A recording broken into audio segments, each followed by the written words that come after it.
quilômetros. É só no Brasil que nós temos o criminoso suicida, que é abordado pela polícia e por livre e espontânea vontade convida a polícia para ir à sua casa. Eu sou o das O que está aqui em tela hoje se trata de uma apreensão de quantidade de drogas, sendo 200 cigarros eletrônicos de óleo de cannabis, 32 ziplocs vazio, 2 balanças, 1,729 kg de cocaína e 289 gramas de haxixe, bem como o veículo apreendido. Eu chamo a atenção que no boletim está constatado, por volta das 10h30, em patrulhamento na rua Inhambu, após cumprir ordem de serviço do CRAS Gralha Azul, equipe da Guarda Municipal Bravo 2 se deparou com um veículo Onix Prata, parado com 2 femininas em seu interior. E, ao perceberem a aproximação da equipe, se retiraram rapidamente do local. E a equipe iniciou, então, um acompanhamento. Já se nota que a Guarda Municipal decidiu realizar um trabalho ostensivo. Então veja que aqui no BO está bem claro que eles começaram a acompanhar o veículo. E na rua Condor foi presenciado a passageira dispensando um objeto na parte de trás. E aqui eu chamo a atenção que pelo nervosismo poderia ser algo ilícito. E aqui eu chamo a atenção para o seguinte: todos os advogados que vêm aqui sustentar ficam nervosos. O nervosismo por si só nunca vai ser em razão de que efetivamente você está praticando um crime. Às vezes você briga com alguém e fica nervoso. Mas isso não quer dizer que é por causa de um crime. Então, autorizar que alguém faça uma abordagem unicamente porque você está nervoso é abrir trincheiras para que se realize abordagens conforme subjetivismo extremo. E é muito fácil para o policial dizer aquela pessoa estava nervosa e sem esconder, na verdade, talvez um racismo estrutural, algum preconceito pela sua classe, algum preconceito pela sua cor de pele. Então, autorizar que o nervosismo seja fundamento para realizar uma abordagem é subjetivismo e dá poder extremo à polícia que nós não vamos poder controlar. Então, ainda a posteriores, isso em razão do nervosismo, então realizar a abordagem, foi encontrado 200 refis de óleos de cannabis no veículo. E olha que interessante. Dali então, a paciente Ana convidou os policiais para ir à sua casa encontrar o resto das drogas apreendidas. Que, pasme, excelência, esse jargão muito popular do judiciário, pasme, excelências. A abordagem foi no Fazenda Rio Grande e a casa ficava em Araucária. 31 minutos de lá, 24 quilômetros. É só no Brasil que nós temos o criminoso suicida, que é abordado pela polícia e por livre espontânea vontade, convida a polícia para ir à sua casa. Esses são os fatos aqui narrados. Mas, para entrar aqui hoje, eu gostaria de chamar a atenção que não se trata do caso de uma simples apreensão de drogas. Eu gostaria de citar Conrad Hesse, que ele nos ensina no seu trabalho da força normativa da Constituição, que a Constituição por si só, ela é unicamente um pedaço de papel.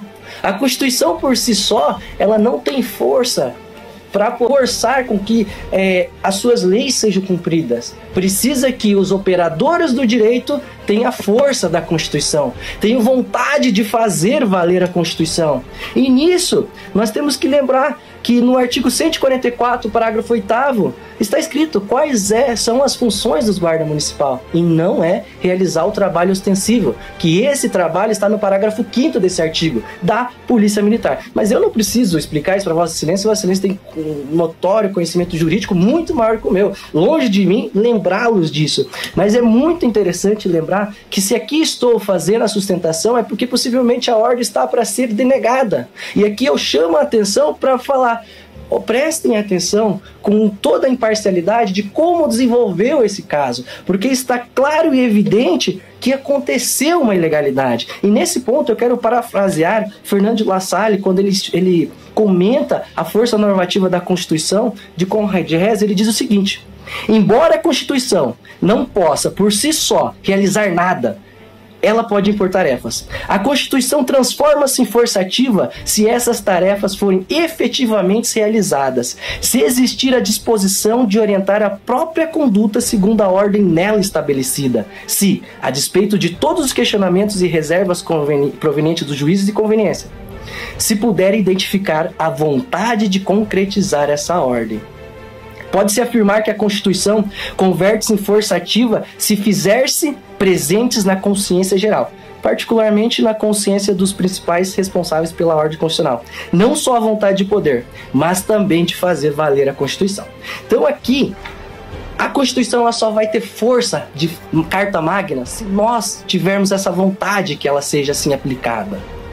E hoje essa defesa vem perante Vossas Excelências relembrar que a Constituição como na pirâmide de Hans Kelsen, ela orienta todas as outras leis e todas as outras ordens jurídicas que vêm embaixo. E aqui nós estamos brigando pelo direito de todos os cidadãos. Não é o direito das pacientes, é o direito de todo cidadão poder caminhar pela rua livremente e saber que a sua cor de pele ou a sua classe social não vai ser motivo para ficar sendo abordado todo momento. É o direito de todos os cidadãos poderem ficar na sua casa, no seu livre aconchego do seu lar, sem ter que a qualquer momento alguém vai invadir sem uma suspeita, uma fundada suspeita. E nós sabemos que está sedimentado nas cortes superiores que se exige fundada suspeita para se realizar a busca pessoal. E, neste caso aqui, não tinha fundada suspeita. Neste caso, nós temos 3 nulidades. Eu aponto cada uma. Sendo a primeira, a abordagem feita pela Guarda Municipal. Veja, a fundamentação pela realização da abordagem da Guarda Municipal foi: o veículo se colocou em movimento quando avistou a polícia. Que subjetivismo extremo, porque todo veículo que está parado, em algum momento vai começar a andar. E quem disse que isso é porque está cometendo crime? Veja que a abordagem ela tem que ser realizada quando se tem fundada a suspeita que realmente possa estar acontecendo algo ilegal ali. E neste caso, eu quero citar o recurso especial que já foi citado aqui hoje, pelo 197.711.9, que diz: permissão para ler a emenda, recurso especial, tráfico de drogas, atuação dos guardas municipais, busca pessoal, ausência de relação clara, direta e imediata para a tutela dos bens, serviços e instalações municipais, impossibilidade, prova ilícita, violação do artigo 157, 244. Veja então que para talvez fundamentar uma possibilidade da Guarda Municipal realizar esse trabalho, tem que estar atrelada ao seu serviço patrimonial. E eu pergunto, em que serviço patrimonial está? Verificar um carro se colocar em movimento, e o principal ponto que coloca nulidade na atuação da Guarda Municipal aqui é: a equipe iniciou um acompanhamento. Iniciar um acompanhamento não é cuidados bem público, é acompanhar alguém que eles colocaram, entenderam estar em atitude suspeita. Atitude suspeita, colocar o carro em movimento.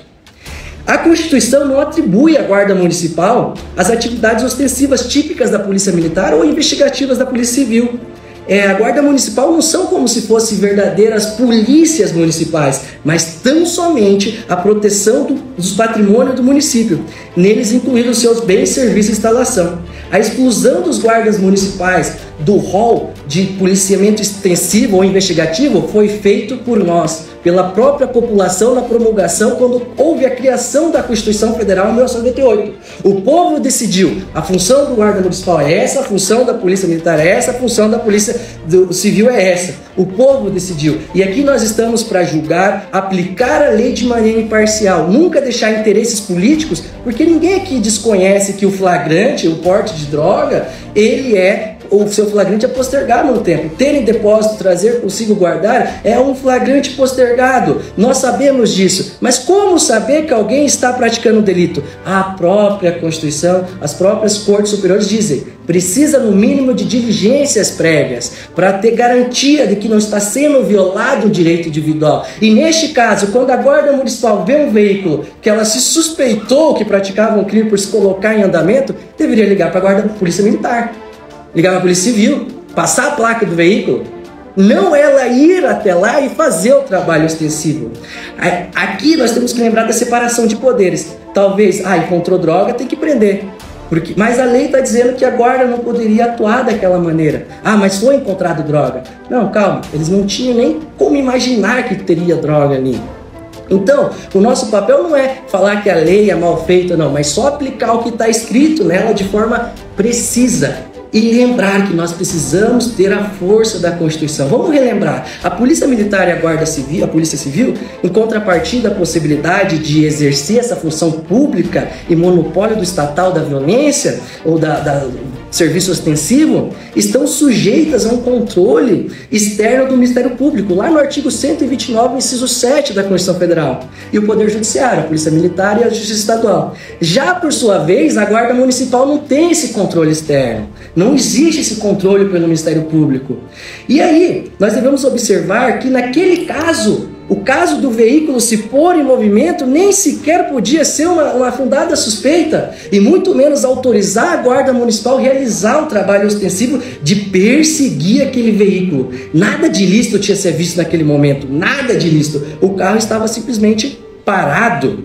Então, essa é a primeira nulidade nesse processo. O trabalho ostensivo, claro, da Guarda Municipal. Não tem como dizer que a Guarda Municipal não fez um trabalho ostensivo. Vamos ver. Ela viu o veículo em movimento, seguiu ele, abordou, revistou e andou 24 quilômetros até a Araucária fazer a apreensão. Isso não é um trabalho ostensivo? No mínimo, na abordagem, podia ter ligado sim para a Polícia Militar. Ou veja que teve sim uma usurpação de poderes. E esse julgado do recurso especial 197.119 está a seguinte parte do seu voto. Quero trazer porque se encaixa perfeitamente a esse caso, perfeitamente. Os guardas municipais estavam em patrulhamento quando se depararam com o recorrente sentado na calçada, que ao avistar a viatura, levantou-se, colocou uma sacola plástica na cintura.